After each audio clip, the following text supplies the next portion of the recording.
Youth in crisis situations now have another place to get help. It's called the Youth Emergency Service Shelter, better known as the YES House. It opened June 1st, but today was the open house for the new facility. Council member Brenda Council and Commissioner Carol Woods Harris were on hand for the ribbon cutting ceremony. The 6-room house will accommodate 12 kids ages 13 to 18 years old for a maximum stay of 45 days. Now, this is the second youth emergency service shelter. There is also one in Bellevue. Brenda Council says the new YES house is desperately needed to help young people deal with the challenges of society. We need to provide an environment where young people and their family can get the kind of assistance that they need to face and overcome those challenges. And the YES house will serve about 150 kids a year. And tonight we meet one young person who has already benefited from the new facility. The house was his last chance to get back on track. Carolyn Jefferson has our coverage. Here, they teach you steps to living on your own and just respect for the authorities. A month ago, 17-year-old Kim Edwards came here hoping to make a change for the better.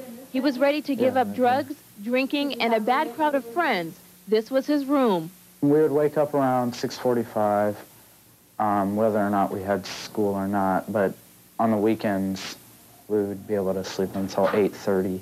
Through a structured environment and counseling, Kim learned how to deal with his problems. They would have activities that would talk about drug and alcohol problems and activities to talk about getting along with your family and respecting authority. In the daytime, sometimes we have school. Michelle Butler says youth emergency shelters help kids like him avoid falling through the cracks of the system.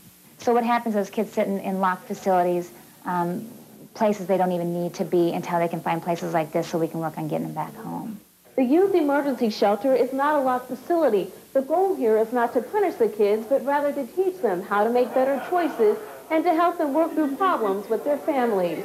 Well, the fact that if I would have ran away from here, I would be in a lot more trouble than what I already am.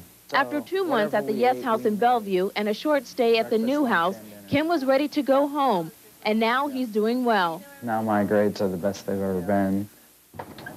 Kim says the discipline he learned here made it possible for him to return home with his family and get a fresh start. With photographer Jeff Sabin, Carolyn Jefferson, Channel 6 News.